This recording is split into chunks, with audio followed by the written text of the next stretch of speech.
The topic of this video is finding the domain of a rational function. A rational function is one polynomial divided by another polynomial. Rational functions can be written in two acceptable forms: polynomial form, shown here, and factored form, shown here.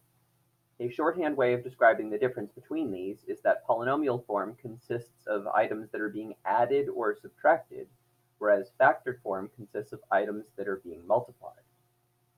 We'll use the same four-step process to find domain that we learned in an earlier video. To find the domain of a function defined by an equation, perform these four steps. Step 1. Start with all real numbers.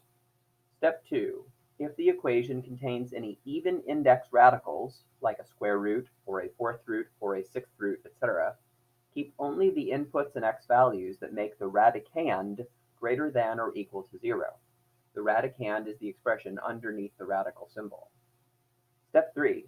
If the equation contains any logarithms, logs, keep only the inputs x values that make the argument greater than 0.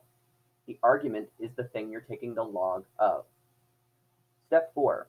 If the equation contains any fractions or division, remove any numbers that make any denominator or divisor 0.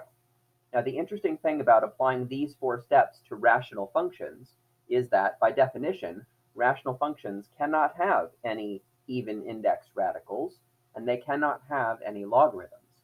And for that reason, when finding the domain of a rational function, we really only need to focus on steps 1 and 4.